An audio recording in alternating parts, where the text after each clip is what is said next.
Welcome, my name is Mark Treadwell, and this is the seventh in a series of videos that we've created to go alongside and work alongside a resource we've created called Learning, How the Brain Learns.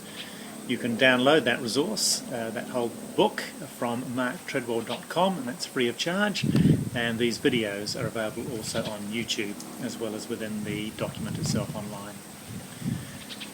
In the last video we looked at the four learning systems that the brain has: our ability to sense our world and make sense of that through our 23 senses, our ability to learn via rote, in sequence, a sequence of letters or words or whatever it might be, or processes, etc., and we learn those off by heart. Our third learning system was the ability to develop ideas, concept frameworks based on that knowledge and the sensory data that's come into our heads via our senses. And the fourth learning system is the ability to be creative with those ideas, concepts and concept frameworks, the rote learning, knowledge, and the sensory data that we've picked up as well. So we have four learning systems, and what we want to do with that now is try and optimize the neuroscience, the psychology and the sociology that we understand now, and optimize that into a learning process. If we were to look at a general high school anywhere in the world, most high school students identify subjects as being either hard subjects or easy subjects, or soft subjects as they're sometimes called. Now, hard subjects include things like history, mathematics, science, English, computing possibly. Soft subjects might include drama, social science, art, music, physical education, some aspects of technology possibly as well. And students label these subjects for good reason. Some of them they find easy to learn, and some are more difficult to learn. And if we look at the two groups actually have two different approaches to learning. The soft subjects, generally speaking, have a limited amount of knowledge before you actually do something with the knowledge. So if you come into an art class and you're 5 years old and you're just about to start art, they give you a pencil. They don't talk about the manufacturing process of pencils. They don't talk about the carbon atoms that make up the graphite that's in the core of the pencil, and how they hydrogen bonds between those plates of carbon atoms slide off onto the paper and stick because of hydrogen bonds on the paper. They don't talk about that. They just say, here's the pencil, give it a go. It's the pointy end, by the way, that works. Later in art they will be talking about perspective, and there'll be a brief set of ideas and concepts around how you get depth perception into a picture, and then minutes later people are practicing that and trialling that. So generally speaking, in the soft subject, a small body of knowledge up front, and then later on we introduce more knowledge as required. So small body of knowledge, practical application, increasing knowledge, and basically knowledge is added as we require it, just in time. In the hard subjects, generally speaking, the knowledge is presented just in case. In other words, the context for the knowledge is not often established. The concept is not clear to the students as to what they're learning this for, and so they're often at a misunderstanding about why we're even doing this.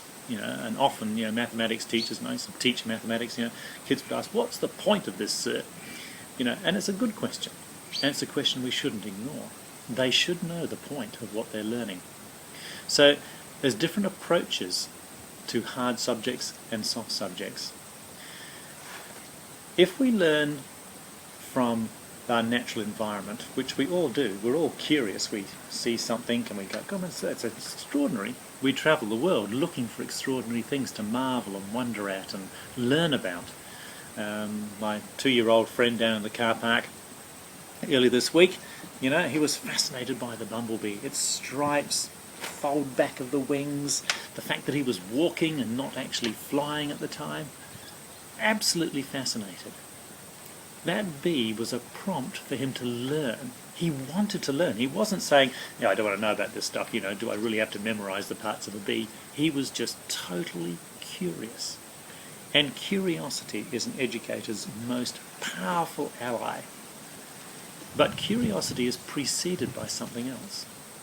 The prompt of the bee didn't just go straight to curiosity. The prompt of the bee for this young lad was the fact that he went, oh my goodness, look at that extraordinary insect, and he's right here in front of me. In other words, he felt an emotion. He was almost overwhelmed by the emotion of this bee being in front of him. It's the emotion that drives the curiosity, and the curiosity that drives us to ask the questions that allow us to build the knowledge, which is our first step in the learning process. If I was to offer a lecture, come and listen to Mark Treadwell talk about asteroids hitting the atmosphere and what happens when that happens, I don't imagine really there'd be a huge uptake. It wouldn't be a runaway hit with the general public. However, in 2012, that was a runaway hit in Russia, where an asteroid actually did enter the Earth's atmosphere, burn up, blow up, and cause huge mayhem and excitement. The prompt of that asteroid travelling through the atmosphere and exploding prompted people to feel an emotion initially. Oh my goodness, what is that? Oh my goodness is the emotion. Curiosity then spurs us to answer the question, what is that? Why did that happen? Will there be another one? Is that a missile? What is going on? So there's a generic sequence that happens from when we feel, we see or experience through our senses the prompt, and it won't always be sight. We've got 23 senses, so we'll experience the prompt. That will form an emotion. That tells the brain, look, this is about being curious. We're curious from that emotion. The emotion drives the curiosity, and the curiosity drives the questions. And the questions build our knowledge because we want to know what's going on here. And we want to form more than just knowledge. We want to actually understand, which is in the realm of forming ideas and concept frameworks later on. But our first point of contact is knowledge. What is that? Right? So prompts are fantastic ways of learning in the natural world. Can we replicate that in our classrooms? Because if we can do that, then we really are away. Because we can mimic the natural curiosity of everyone. We are all curious. We are curious creatures. It gets us into a lot of trouble sometimes, but also it powers our learning, the learning process, which we take for granted, but in fact is the natural learning process. And the natural learning process is about a small amount of knowledge, being generated initially, and then our curiosity driving that to form ideas, and then coming back to form more knowledge. Curiosity is a teacher's greatest ally. Curiosity takes away the label of teaching and replaces it with learning. Educators foster learning, foster the learning process. Learners are learning, and they apply their learning through educating others. So we have educators who are learners, educator learners, and we have learners who are also educators. And so we're replacing the terminology now of students and teachers, one telling the other what to do, into one of an educator prompting the learners to actually want to learn. So what are some of those prompts? Well, we can use objects like the bee in the car park the other day, events. We can expose children to events, whether that be musical events, whether that be artistic events, whether it's actually going out of the classroom somewhere, or out of the workplace, or out of wherever we are in the university. It can be YouTube clips, and this is a huge area here. There's fantastic YouTube clips where kids go, oh my goodness, that's amazing, and straight away they want to understand. News items, ePals is a great way of connecting, epals.com, EPALS.com, allows you to access classrooms all around the world and have first-hand information about what's happening in their world. Good quotes, needs and opportunities that come across because of the changes that are taking place in our world. Speakers who can come and speak to kids and inspire them to actually go on and find more information. Go into virtual worlds. You can use images, diagrams. Right? You can go on trips outside the school. We can do experiments. We can play with skits, jokes even. Prompts come in all ways, shapes and forms. And what prompts do is start a process which allows us to actually feel an emotion, become curious, ask questions, and build knowledge. If we go back to our soft and hard subjects, the reason that the subjects that are hard subjects is because there's a whole lot of front-loaded knowledge before we actually do anything with that. Soft subjects are soft, not because they're easier, it's because they're taught differently and they're taught more in line with how we learn naturally. Okay? Quite often as a prompt, here's the pencil, away you go. All right? There's not a huge body of knowledge before we do something with that knowledge. And we can do the same in mathematics, science, history, English, computing, the world over.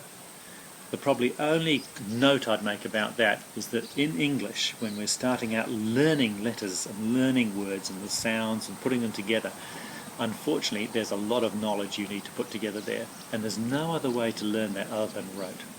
So learning to read and write is mostly rote driven, and therefore we're going to get the distribution curve, the natural distribution curve we see across the reading and writing framework. But all the other areas, and when we start applying, and that includes English, once we start applying English language creatively, those are fairly equitable. The distribution curve is compressed into quite a spike if we can use prompts to stimulate emotion, to form curiosity, to then ask questions. So the first stage of the learning process is by using prompts. Prompts to start young people to be curious, prompting them to form these emotions that drive that curiosity. And one of our principal roles as educators, working with learners, is to prompt them to want to learn. So we'll leave that there for now. We're going to come back in the next video and look at the next stage in the learning process. And you can go and read more about this online via the online book. You can read the chapter there, and then we'll come back and look at the next video in the series. Thank you very much.